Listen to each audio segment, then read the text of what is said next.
El gobierno anticipa un bajo crecimiento en los próximos años. Y la presión fiscal en sueldos y subsidios no se reduce. El sector privado exige reglas claras, mientras la inversión extranjera tarda en llegar. ¿Se siente un pesimismo económico? El presidente Moreno está por cumplir 18 meses en el poder. Durante este tiempo, la transición política nos ha tenido a todos sobre una montaña rusa. No se puede decir lo mismo de la economía, donde los cambios han sido pausados, al punto de advertirse una desaceleración que ya preocupa.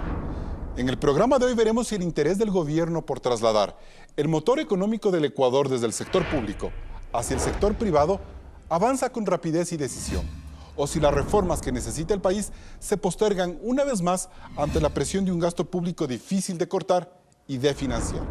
Eso lo sabremos en Políticamente Correcto.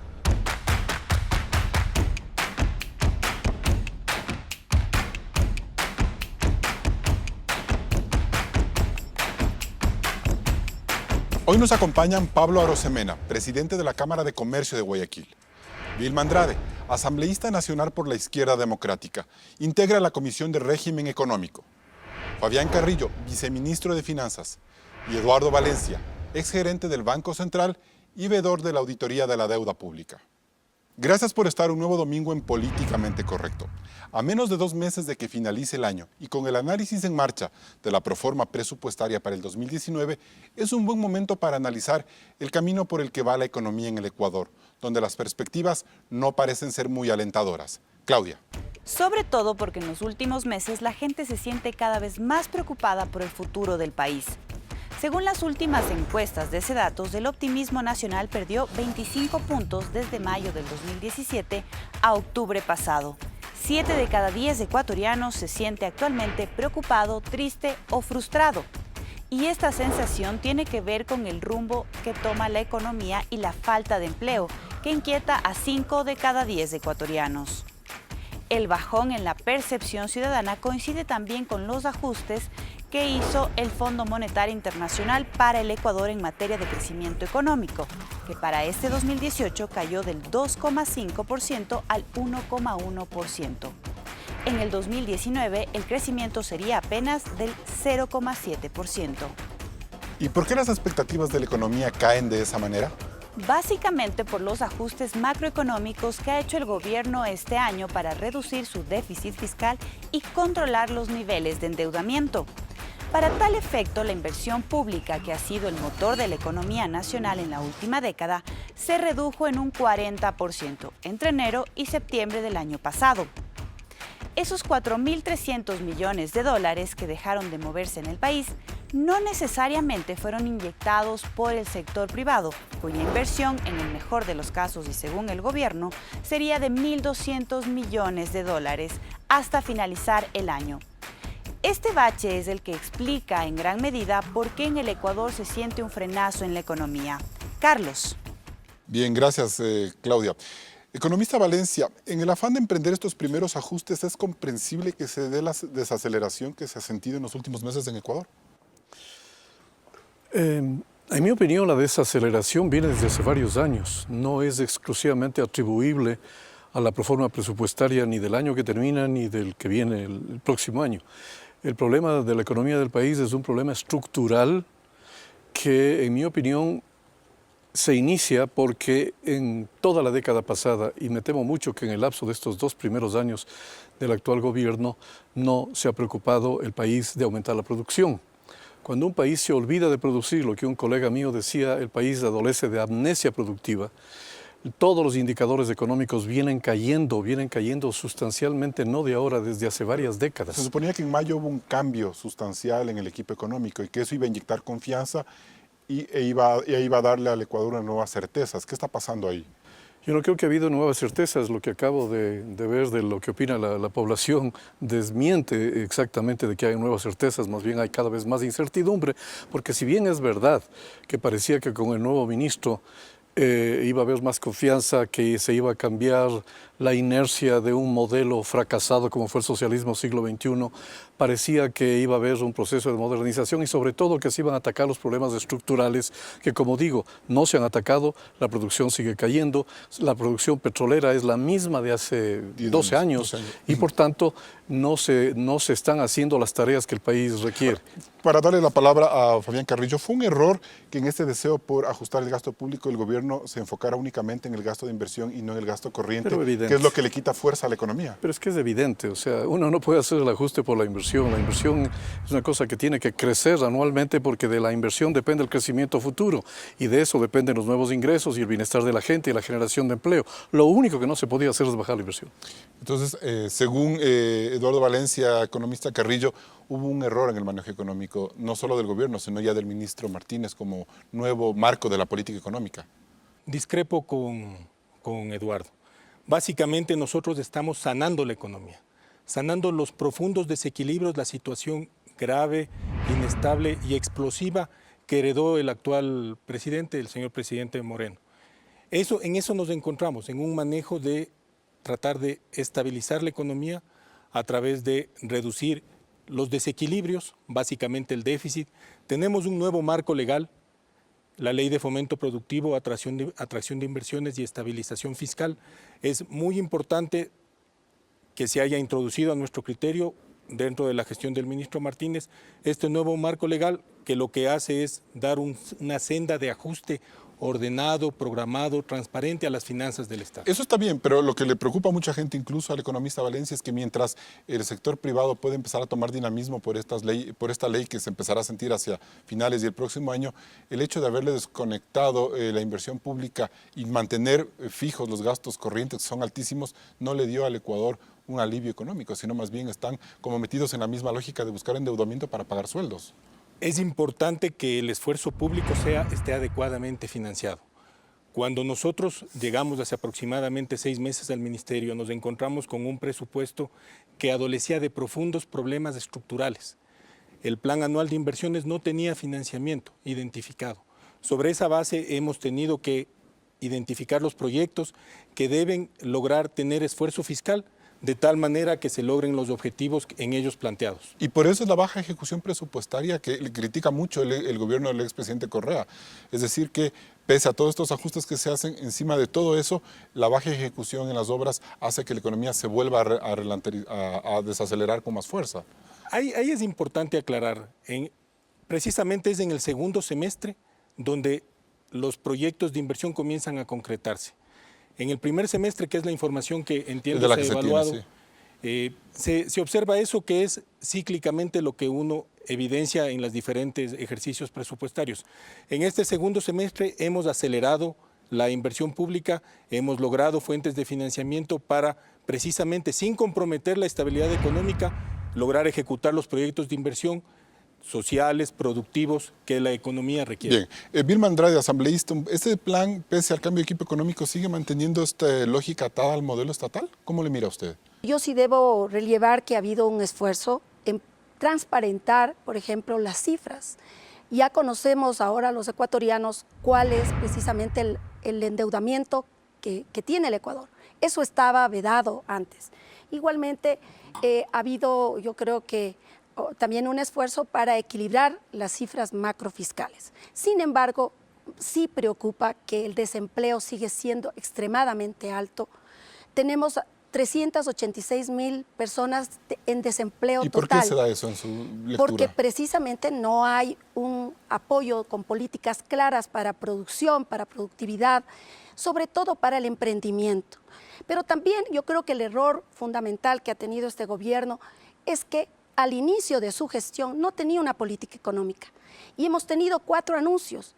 El 4 de octubre, cuando el presidente se posesiona algunos meses después de posesionado, señala algunos lineamientos generales de la política.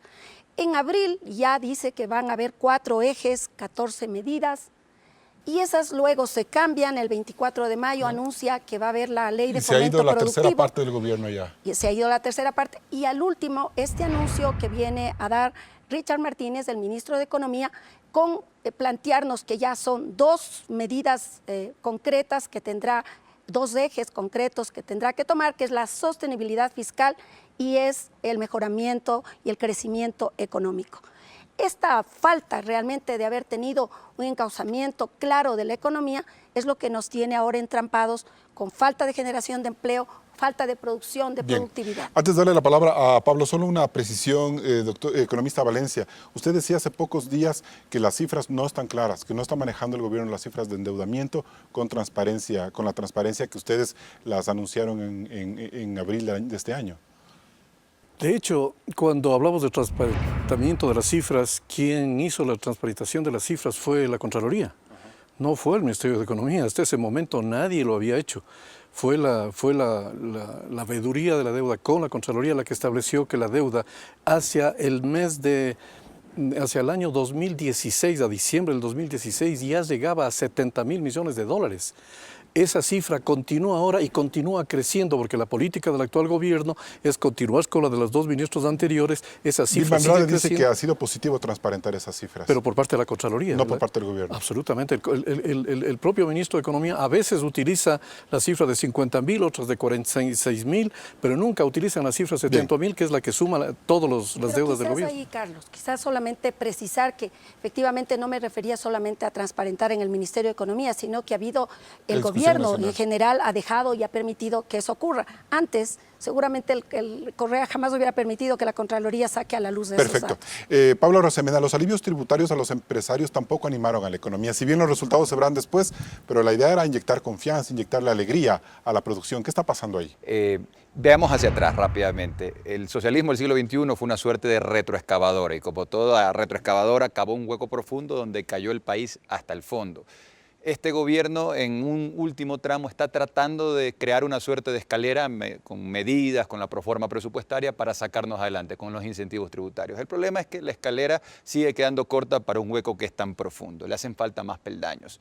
De cara hacia el futuro, hacia adelante, ¿qué es lo que nosotros estamos viendo con esta proforma que acaba de salir y que se va a discutir en la Asamblea? Que los próximos 5 años el gobierno nos promete y nos proyecta estancamiento, es decir, que están metiendo la economía nacional al congelador. Y así no se puede crecer. Pero ¿no es un poco lógico eso? Hasta tratar de hacer los ajustes estructurales que dice Fabián, es difícil darle fuerza a la economía.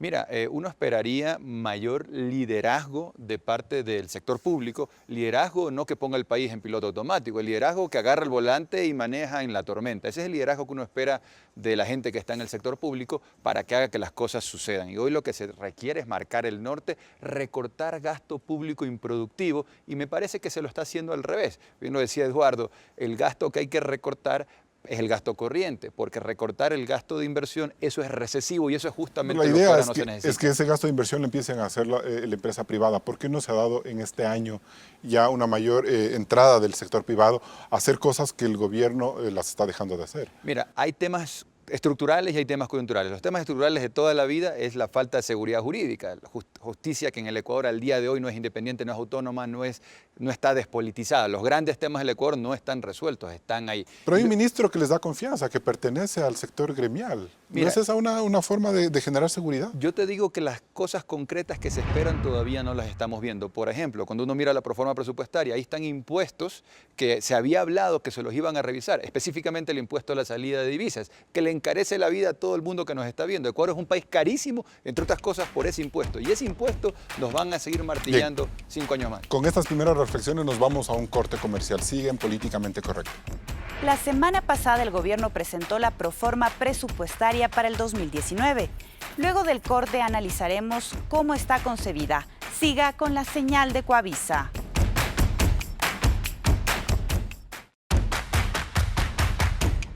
La semana pasada el gobierno presentó la proforma presupuestaria para el 2019.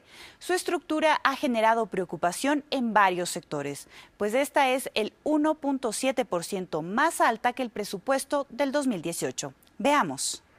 El próximo año el Estado necesitará para su operación 36.159 millones de dólares. Solo para importar combustible se requerirán 4.841 millones.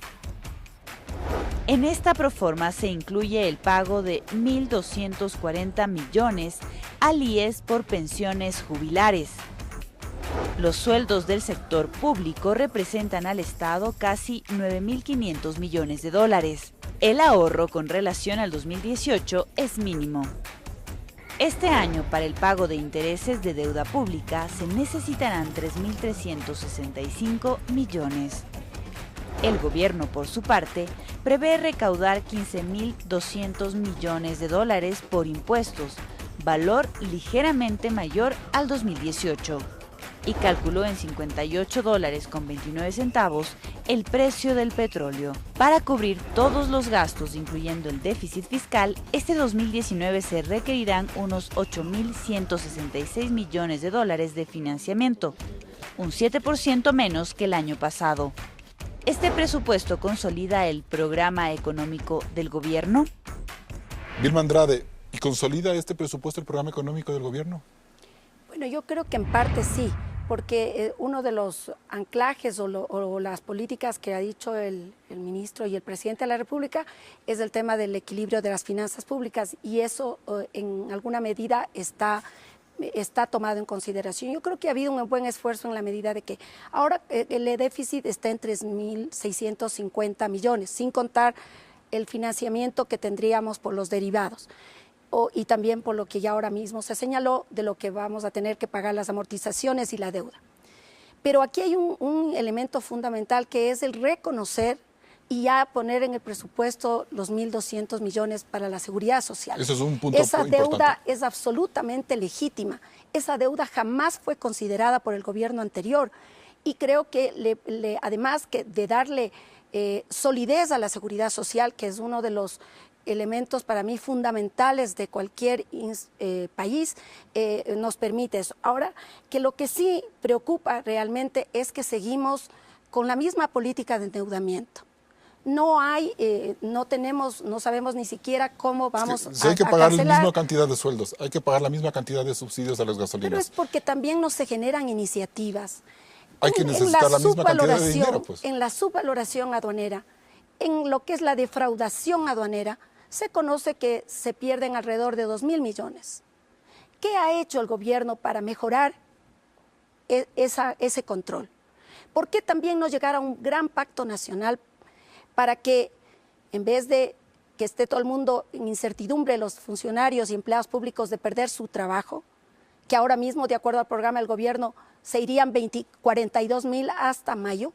¿Por qué no pensar en que todos nos pongamos de acuerdo, absolutamente todas las funciones del Estado, para que hagamos una baja sustancial a la escala salarial y de esa manera podamos mantener? ¿Bajarse todo el Estado el sueldo? Yo creo que esa podría ser una salida en la que demostremos solidaridad, porque ahora lo único que tenemos es incertidumbre, funcionarios que se van a su casa, y que también desdice de lo que el gobierno ha venido señalando. Vamos a bajar el número de empleados y funcionarios. Sin embargo, desde el 2016 al 2018 hay un incremento de 11.000 funcionarios. Entonces no hay una contradicción total en eso. ¿Y cómo se paga esa burocracia, Pablo Arosemena? Porque con las cifras que hemos visto, imposible, como piden los empresarios, que haya más alivios tributarios. Pero la propuesta nuestra es clara. En vez de más deuda, menos gasto público improductivo. O sea, en vez de seguir endeudando agresivamente el país, trabajar en recortar ese gasto público improductivo. Yo veo que el gobierno está metido en una camisa de fuerza, es decir, no quiere eliminar el gasto corriente porque es complicado socialmente sacar a tanta gente al desempleo. Yo creo que esa es la gran camisa de fuerza que tiene el gobierno. Pero ¿sabes Pablo? lo que es socialmente irresponsable y políticamente, digamos, incorrecto decirlo? Sí. Pero mantener la burocracia dorada, brillando más que nunca, y proyectar por los próximos 3, 4, 5 años 9.000 millones de dólares de burocracia. Entonces los comerciantes nos toca trabajar porque alguien tiene que pagar a la burocracia, y eso hay que cambiar. Ahí está la falta de liderazgo, donde nosotros decimos, si se han metido a gobernar es para hacer las cosas que hay que hacer. Si hay tanta preocupación en el país, el rato que saques tanta gente al desempleo del sector público, se complica más la situación en la economía. Te digo, dos cosas. Por un lado, el recorte del gasto público. Ustedes no van a absorber toda esa burocracia como sector privado de manera inmediata. hay una transición, pero digo, son dos cosas que se requieren: reducirse gasto público improductivo, específicamente gasto corriente, sueldos y salarios, 9.000 millones de dólares de burocracia dorada. Y por otro lado está el tema de los subsidios. Y ahí nosotros tenemos una propuesta, que es la liberalización de la importación de combustibles, romper con el monopolio de Petroecuador, para que Ecuador sea un país integrado al futuro y no tengamos estos sinsentidos de subsidios. O sea, ahorrar esos 4.000 millones de Claro, dólares. que financian al Estado y que luego nos pasan la factura de los platos rotos al sector privado, que estamos ya hasta la coronilla de que nos sigan cobrando impuestos. Eduardo Valencia, ¿usted quiere indicarnos algo? Quiero decir muchísimas cosas que lamentablemente no se están tratando en el país. Voy a presentar este cuadrito que apareció el día de ayer en el diario El Comercio. El día martes. Sí, Martes el día y martes, tú, sí. Exactamente. En donde se hace la sumatoria de total de subsidios del país, tiene ya un nivel anual de 7.000 millones de dólares de subsidios. 7.000 millones es una cosa absolutamente insostenible. Pero a esto quiero añadir dos cifras más para no meternos en los intríngulis de las cifras del presupuesto que la gente que nos ve y nos escucha no podría entender. Solamente pedagógicamente voy a mencionar lo siguiente. Además de esos 7.000 millones de dólares, sumemos los casi 10.000 millones de dólares que es el pago a la burocracia, ya tenemos 17.000 millones de gasto público. Y si encima sumamos 10.000 millones de dólares de servicio a la deuda, de capital e intereses, el total es 27.000 millones de dólares. 27.000 millones de dólares para unos ingresos totales que dice la proforma son 22.000. Solamente en esas tres rubros ya tenemos un déficit de 5.000 millones de dólares. Pero en esos subsidios está tomando un tema que Vilma Andrade dice que es importante, el del IES, por ejemplo. Entonces, que nos toca hacer un debate para ver qué subsidios sirven o qué no. Tanto que se le cuestionó a este gobierno, se le presionó porque reconozca el tema de la jubilación al IES, se le está incluyendo y seguimos diciendo que los subsidios son gigantes. En un país pobre, con el 60% de la población económicamente activa, con pobreza, ¿por qué no aumentar los subsidios para toda la población pobre, desempleada? Si cada uno de nosotros hacemos un concurso para seguir aumentando los subsidios, cada uno de nosotros puede ser más generoso que otro, pero los subsidios están sujetos a las disponibilidades a lo que el país puede.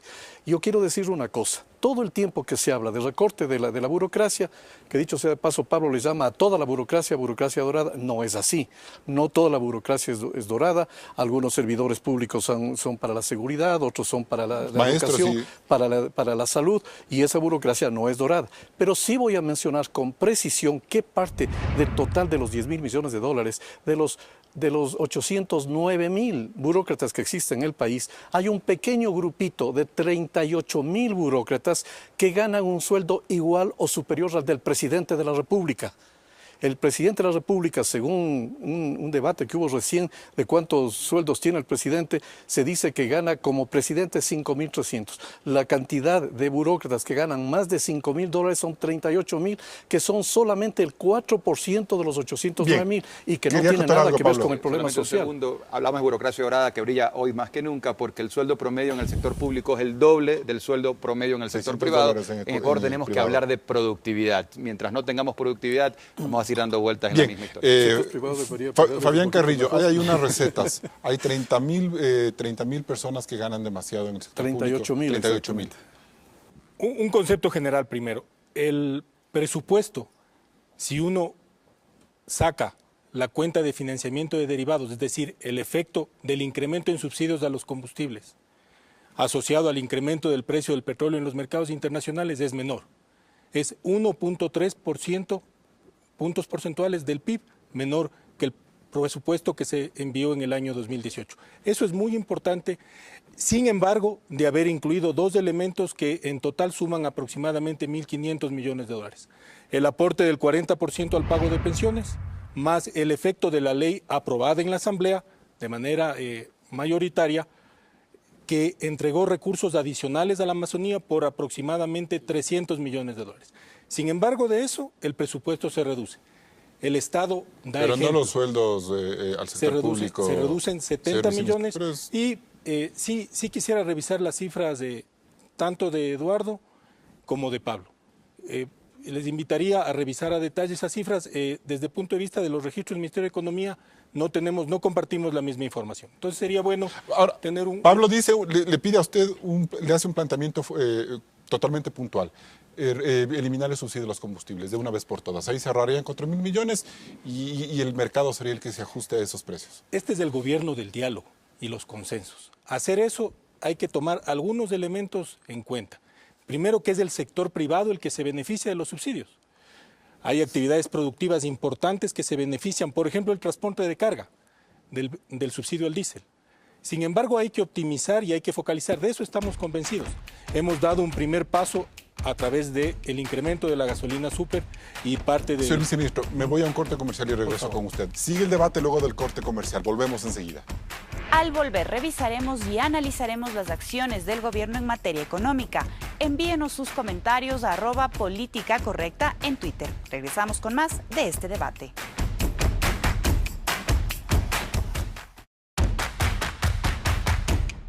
Seguimos en Políticamente Correcto. Viceministro Carrillo, hay dos temas que siempre le acusan o le señalan al gobierno. La necesidad, como habíamos hablado en el bloque anterior, de eliminar el subsidio de los combustibles y la necesidad de ir al Fondo Monetario Internacional para buscar un plan ordenado de la economía. ¿Por qué esos dos temas se siguen postergando cuando ya el gobierno ha cumplido la tercera parte de su gestión en el poder? Empiezo por el tema del Fondo Monetario. El programa de gobierno, el programa económico de gobierno es del gobierno y es el programa de gobierno el que nos permite relacionarnos con los mercados internacionales y con los organismos multilaterales de crédito, entre ellos el Fondo Monetario. Se ha analizado, es una de las alternativas que está evaluando el señor presidente del gobierno. ¿Cuándo van a tomar una decisión, señor ministro? Eso lo dicen desde mayo. Sin embargo, de aquello estamos haciendo nuestra parte. Sí quiero reiterar eso. El ajuste que tiene el presupuesto es de aproximadamente 2,5 puntos del Producto Interno Bruto, que ha permitido prácticamente sin incrementar introducir los gastos asociados al aporte del 40% de las pensiones, sumado a este efecto en ingresos de la... Y el ministro Martínez dice que ese ajuste se den bienes y servicios, que es un ahorro importante, Así ¿cierto? Es el 14%. Ahí se hace un esfuerzo. Es un esfuerzo importante y es un esfuerzo de gobierno, no es un esfuerzo del Ministerio de Economía y Finanzas. Planteamientos como el que hacía Vilma, de socialmente discutir respecto de un ajuste en el valor de los salarios, es algo que debería analizarse socialmente en la Asamblea, cada uno de los partidos políticos, discutirse si que no es, Pablo, si me permites, 2 veces lo que gana un empleado, un funcionario público respecto al sector privado. En ciertos sectores hay estadísticas que dan cuenta de un 40%. Es importante manejar con precisión. El sector privado gana $600 en promedio, el trabajador. En el sector público en el gobierno central son aproximadamente $1,000. Es casi el doble. Sí, pero no es el doble. Ahora, es importante señalar que el esfuerzo público es el que da ejemplo en este caso. Nos encontramos dentro del Plan de Prosperidad, que es el programa económico de gobierno, el que está resumido. Hay esfuerzos de optimización, está la Ley de Fomento Productivo y tú preguntabas, Carlos, ¿cómo nos va respecto del plan, del programa de gobierno? Nos va bien, estamos logrando los objetivos que se planteó por parte del señor presidente en términos de cuál va a ser el ajuste gradual que va a tener la economía en el marco de la ley. Sí, a ver. Muy puntual.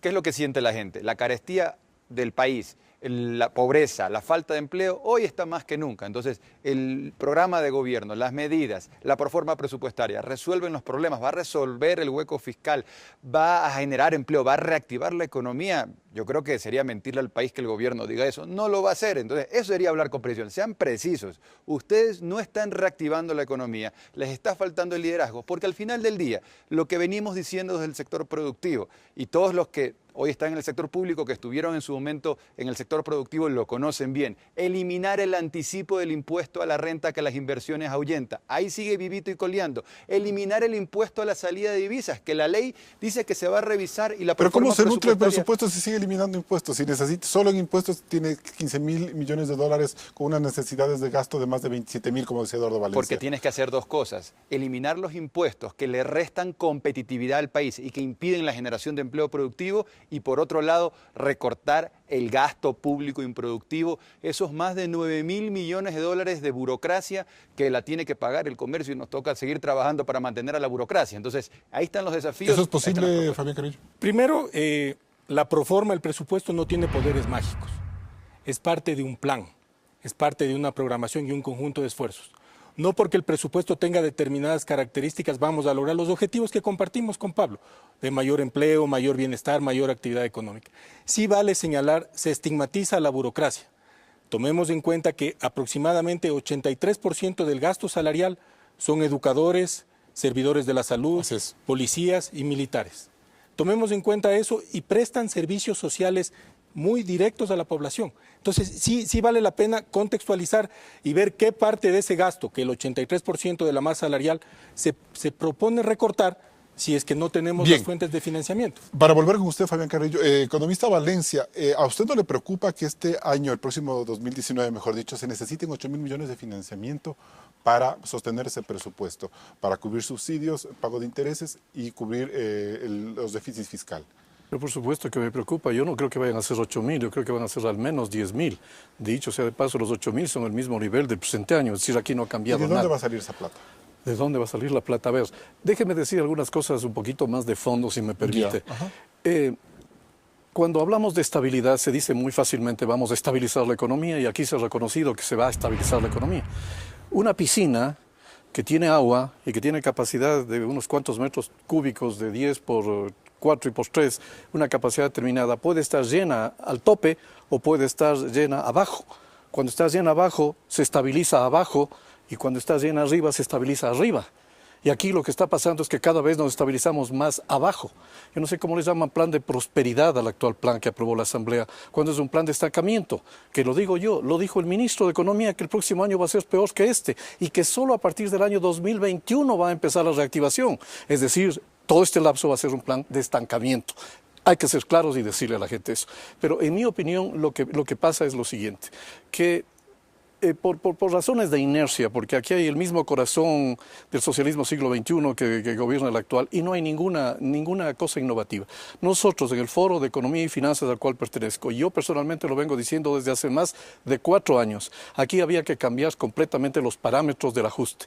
Los parámetros del ajuste deben ser en el siguiente orden, es decir, promover la producción, para que cuando haya más producción, haya más que distribuir, hay más pago de impuestos, más empleo privado, y todo lo demás. Se podría decir que ahí se está cubriendo un poco esa parte. Es decir, o promovemos la producción, que aquí no está sucediendo, o definitivamente no hay cómo. La metáfora para dar a entender cómo una economía, al tiempo que crece, se estabiliza.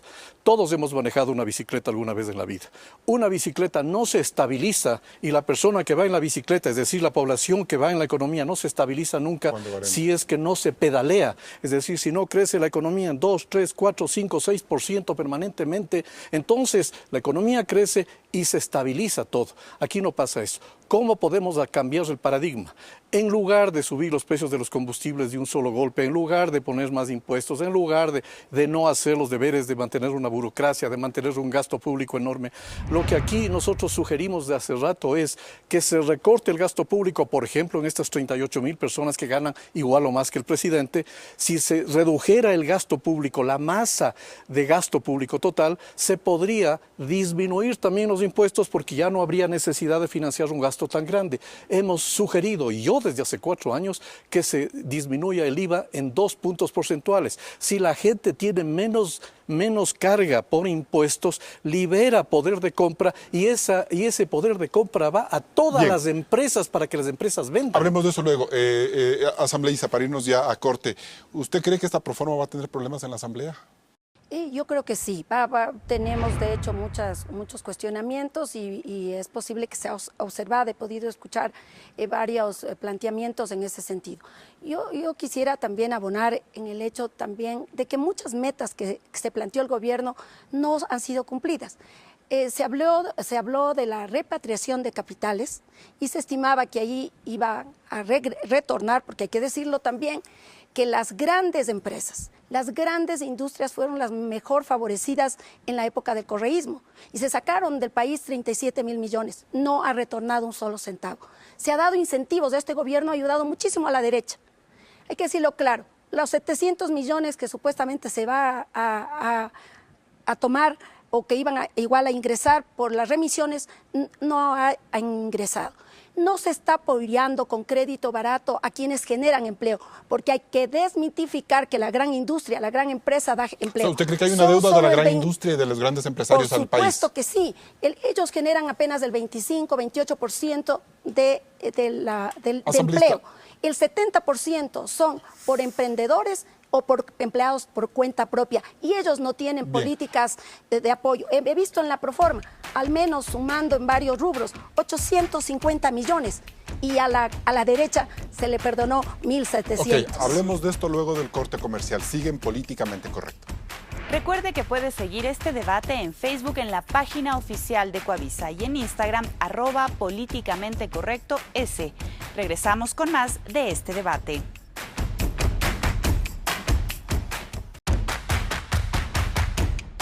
Uno de los principales compromisos que asumió este gobierno fue dinamizar la actividad privada y alentar la inversión extranjera, por lo que en medio de esta incertidumbre económica cabe preguntarse si es una meta fácil de realizar. Claudia. En junio, el Ministerio de Comercio Exterior firmó un convenio de inversión productiva entre el sector público y privado por $9.435 millones en distintos sectores de la economía durante los próximos 48 meses. Según el ministro Pablo Campana, el 85% de todo ese monto vendría del exterior, es decir, unos $8.000 millones.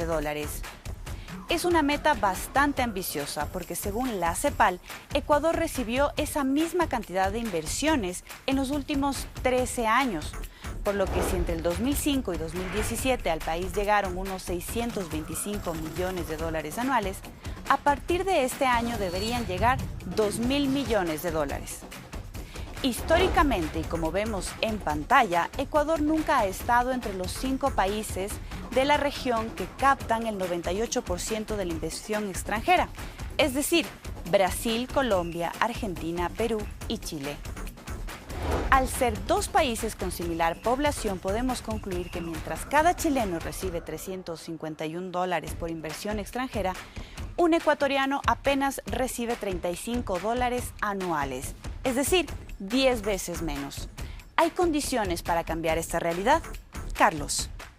Pablo Arosemena, si tenemos un presupuesto tan estrecho, con tanto gasto, y vemos que las metas de atraer inversión extranjera son casi metafóricas, casi no sé, una utopía, ¿cómo podemos entender el dinamismo de la producción al futuro? Claro. Tenemos que pensar cómo piensan los inversionistas y cómo nos ven al Ecuador. Y lo que ven los inversionistas es el índice de competitividad global del Foro Económico Mundial, y Ecuador está ahí rezagado al último en la tabla de posiciones. ¿Por qué nos califican mal los inversionistas? Por 3 cosas. Tenemos una baja calidad institucional, las reglas del juego, la falta de seguridad jurídica. Que se está trabajando en eso. Tenemos el tema de la restricción del mercado de bienes. Más allá del tema tributario, del tema arancelario, el peor problema que tiene el Ecuador, pero a niveles de países africanos, complicado, es el nivel de las trabas pararancelarias. En el Ecuador tenemos una institución que es una traba, que se llama la institución ineficiente, que genera ineficiencias y mata el comercio y por tanto la generación de empleo. ¿Cuál es nuestra propuesta? Algo muy sencillo que lo tienen todos los países que rankean mejor en el Foro Económico Mundial en este indicador, que es la homologación de los certificados de calidad a nivel internacional. Es decir, si viene un producto de alta calidad del exterior, no tenemos que volver a certificarlo, buscar pagarle a un laboratorio que no existe en el Ecuador y este tipo de cosas que son una traba y que impiden la generación de empleo. Y por último, el tema laboral. Nosotros proponemos tener un código laboral de cara al futuro, no el código laboral del año de la pera, que tiene 80 años, que no nos prepara. Sin eso, es para los difícil que desafíos. vengan 2.000 millones anuales como se ha planteado Pablo Campana. ¿De qué sirve hacer pequeños esfuerzos por un lado, dando algún tipo de incentivo, que los hay y se los reconocen, pero sí hacen cosas con una mano, pero luego con el codo las borran? Porque tienes estas trabas, por un lado, pararancelarias, y tienes la rigidez laboral. Nosotros proponemos Ahora, contratación Vilma por Andrade hora. dice que ustedes se quejan por todo, que el gobierno les ha dado a las grandes empresas en la década anterior y ahora un montón de alivios y que es hora que pongan su grano de arena. ¿Cómo lograr desde la empresa privada que esas cifras mejoren? La década pasada fue la década granada, en el sentido que reventó las arcas fiscales y le reventó el bolsillo a la gente. Entonces, eso fue la década pasada. Y con respecto a este gobierno, lo que queremos, no queremos privilegios, dádivas, no queremos incentivos en el sentido de plata en el bolsillo. Lo que queremos es que nos dejen trabajar, reglas claras, y que trabajen en mejorar la competitividad. ¿Usted se convence de eso, Vilma Andrade? Bueno, ahí yo creo que Pablo ha dicho cosas muy ciertas y que se requiere, hay un esfuerzo en la Asamblea, justamente en la Comisión de Régimen de la que integro, planteamos, ya está pues ya vigente la Ley de Eficiencias de Trámites, porque la burocracia y los trámites burocráticos oprimen oprimen y no permiten realmente una dinamización de la economía. Un planteamiento mío que fue acogido, por ejemplo, es que ahora ya no tengamos lo que tenía el Ecuador, el objeto único en las compañías. Usted sacaba una compañía y se podía poner a hacer muebles y no podía diversificar, sino solamente en temas similares. Hoy ya se puede, tenemos objeto múltiple, con toda la contraposición que tuvimos de la de la Superintendencia de Compañías. Pero ¿qué es lo que nosotros vemos allí? Que ya no tienen que liquidar una compañía cuando tienen que emprender en otra, que van a poder con el mismo nombre ser sujetos de crédito, poder mantener la marca y de esa manera... Estas reformas legales le ayudan a la empresa privada a ser más competitiva y arrancar mejor. Sí, definitivamente aportan mucho. Nosotros hemos trabajado con todos los sectores, precisamente en Guayaquil nos reunimos con Pablo y con todos los sectores de las cámaras industriales, pero también hemos oído a los artesanos, a los campesinos, hemos podido escuchar de ellos precisamente, por ejemplo, de los... que tienen la empresa de los quesos Bolívar, que ellos quieren también manejarse en títulos valores y tenían que liquidar su pequeña empresa para hacer otra. Entonces ya hemos dado pasos, pero no son suficientes. Y aquí yo quiero que también haya el compromiso del gobierno por cumplir lo que prometió en una de las metas. Dijo que iba a trabajar en el tema de optimizar los contratos petroleros, que íbamos a mejorar el tema de de la preventa petrolera. Sin embargo, se está repitiendo exactamente lo mismo. No hay... Es que es la necesidad de financiamiento, pues. Exactamente. Es como financiar ese presupuesto que le obliga a tomar las mismas medidas. Yo creo que en la aduana, y no de ahora, siempre ahí están los recursos. 2.000 millones anuales que se pierden en defraudación aduanera. ¿Usted cree que se pueda cumplir esa meta, Pablo Campana, de que el Ecuador reciba 2.000 millones de dólares en inversión extranjera anual? ¿Qué pasa si nos llega? Pero de ninguna forma. Al margen de lo personal, que yo personalmente le tengo aprecio al ministro de Industria y al ministro de Comercio Exterior, él fue un magnífico empresario y por eso está en el gobierno. Pero en mi opinión, él está haciendo un ministerio de venta de ilusiones, es decir, se debería llamar sus dos ministerios, se vendan ilusiones. Aquí en la presentación ustedes dijeron que el ministro ha ofrecido 9.000 millones de dólares que van a venir del exterior. En una prestigiosísima emisora, en un debate que tuvimos hace unos pocos meses, el ministro se presentó y dijo que eran 25.000 millones de dólares los que van a entrar al país, de los cuales eran 15.000 del exterior y 10.000 nacionales y que estaban listos ya para ingresar. Yo en aquella ocasión le glosé porque ciertamente no tiene ni pies ni cabeza. Lo que él está ofreciendo realmente es una cosa absurda. No tiene pies ni cabeza. ¿Pero por qué es absurdo pensar que Ecuador pueda meterse en ese ranking de inversión extranjera? Porque nadie en el exterior va a venir a invertir en el Ecuador cuando todo el contexto macroeconómico es un contexto de desequilibrio total. Y si hablamos políticamente también aquí, la cuestión política es de tal delicadeza que cualquier rato hay una chispa y que puede pasar cualquier cosa. ¿Usted cree que alguien va a venir? No ha hecho esfuerzos por estabilizar políticamente este país, pues, economista. ¿Usted cree que está estabilizado políticamente el país? Pero está haciendo un esfuerzo, pues. El cambio en el quinto poder, la necesidad de reformar las autoridades de control. Yo no desconozco que el presidente ha hecho esfuerzos, sin duda, pero de ninguna manera es suficiente. O sea, el problema es suficiente o no. La magnitud del problema era tan grande que lo que ha hecho él es, de alguna manera, que algunas instituciones se modifiquen, pero sigue rodeado de personas que piensan igual que el presidente Correa, eso lo sabemos todos, y él mismo no ha podido quitarse su socialismo. En redes sociales se habla de que se ha pasado de un nacionalsocialismo del siglo XXI con Correa, repito, nacionalsocialismo del siglo XXI, a un socialismo Maserati. Por eso no quiso venir el ministro Campana. Antes de darle la palabra a Fabián. Sí, dos cosas. Yo creo que como Cámara de Comercio y como Federación Nacional de Cámaras de Comercio, nosotros sí vemos, tanto en la cartera de Estado del manejo de la economía y del comercio exterior, que hay una visión moderna, fresca, y hay una intención por hacer las cosas como no se lo ha hecho en más de una década. Es muy duro, Eduardo Valencia. Yo creo que hoy tenemos una de las mejores visiones que no ha habido en 10 años o más, tanto en comercio como en economía. Habiendo dicho eso, la base de la credibilidad para que la gente te crea es que tú cumplas lo que dices que vas a hacer. En esta semana, como Federación Nacional de Cámaras, estuve en Manabí, en Puerto Viejo, y recorrí el centro con los comerciantes, el centro de Puerto Viejo, otrora el centro comercial, el corazón del comercio. No hay nada, la desidia de las autoridades. Y a nivel nacional, ese es el liderazgo que le hace falta al país, que el gobierno cumpla lo que dice que va a hacer. Le voy a dar la palabra a Fabián Carrillo. 10 segundos. Solamente para corroborar todo lo que dije y para poner en contexto lo que ha dicho Pablo, ¿por qué no hablan del riesgo país del Ecuador? Que sigue altísimo. El riesgo país del Ecuador es después de Venezuela el más alto.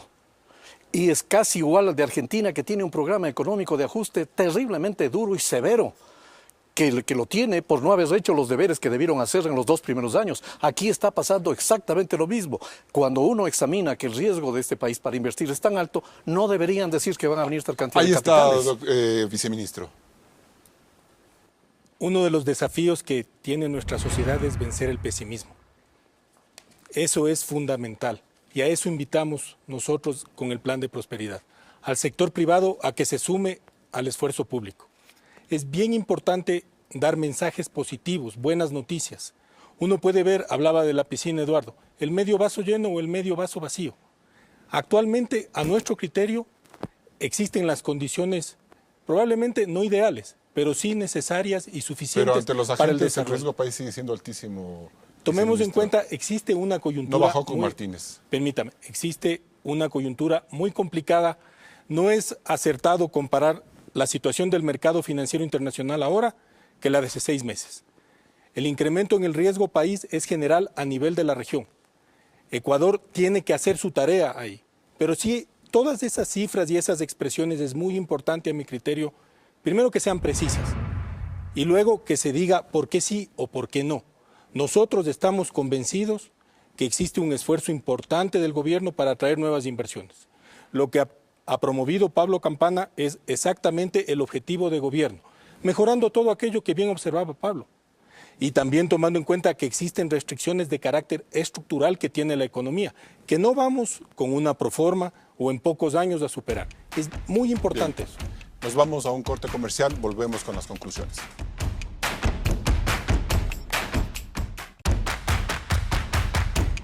Entramos en etapa de conclusiones. Asambleísta Vilma Rade, ¿la ruta económica del gobierno es la políticamente correcta? Bueno, tiene que haber cambios sustanciales, debe dar crédito barato y políticas claras para el emprendimiento, que son los que definitivamente generan empleo, permitir que venga banca de inversión que pueda competir para que no sigamos con esos precios tan altos de intereses y del dinero, y fundamentalmente que estos 1.000 millones que se han señalado que van a ser de concesiones sean de aquellas empresas ineficientes y de aquellas empresas que no le generan recursos, pero aquellas empresas que le están dando ahora mismo rédito, no es concebible que ahora se diga que se va a dar la administración, es decir, no vienen a poner ningún centavo para inversión y se van a llevar el costo que ahora 100% recibimos en el presupuesto general del Estado. Pablo Arosemena. La economía va lenta. Para que vaya rápido hacen falta grandes cambios. Proponemos pasar del estancamiento al crecimiento con 3 reformas. Primero, reglas claras, reglas del juego que no cambien constantemente. Segundo, acabar con esa tramitología ineficiente que hace difícil poder hacer negocios y generar empleo. Y por último, justamente la reforma al Código Laboral. Necesitamos tener un Código Laboral moderno que nos prepare para el futuro y que permita, a través de contratos por horas, contratos a plazo fijo, tiempos de prueba prolongados, hacer más fácil contratar y permitir que el Ecuador vuelva a levantarse. Fabián Carrillo, ¿qué es lo políticamente correcto? El gobierno nacional, el señor presidente de la República, decidió salir del socialismo del siglo XXI. Lo estamos haciendo de manera responsable, disciplinada y transparente. Invitamos al sector privado a que se sume a ese esfuerzo. El Estado está haciendo su parte. Es necesario consensos, es necesario un esfuerzo conjunto, reformas estructurales para que el país pueda seguir en la senda de crecimiento. Eduardo Valencia. Al inicio del programa, ustedes presentaron el estado de ánimo de la población. Más del 70% no confía en el actual gobierno y está desesperanzada sobre lo que va a seguir. Eso se llama pesimismo. El problema no es si los que analizamos la economía somos o no optimistas o pesimistas. En mi opinión, lo que importa es lo que la gente sienta.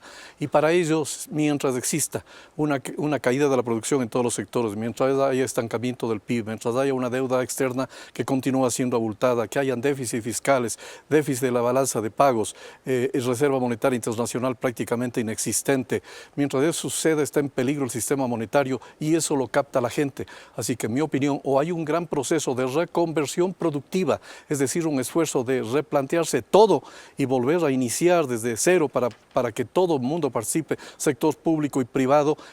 Si es que no hay una cosa de esa naturaleza, el pesimismo cundirá y eso coadyuva a que el problema sea todavía más grave. Era de suponer que el de Lenín Moreno no iba a ser el gobierno del desarrollo económico, pues la herencia correísta en esta materia fue demoledora. Sobreendeudamiento, escaso incentivo comercial y productivo y un aparato estatal fuera de toda proporción. Pero las promesas por emprender las reformas que necesita el país y el compromiso por devolverle al sector privado su protagonismo encendieron la esperanza de una transición económica ágil e inteligente. Sin embargo, la preocupación por el frenazo de la economía ha abierto demasiadas interrogantes sobre el Ecuador del mediano plazo. El plan de reformas debe ser más profundo y la inyección de confianza es urgente. Hasta el próximo programa.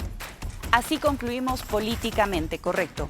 Recuerde que tenemos una nueva cita mañana en la transmisión en vivo en Twitter @Política Correcta. Envíenos sus comentarios. Gracias por su sintonía.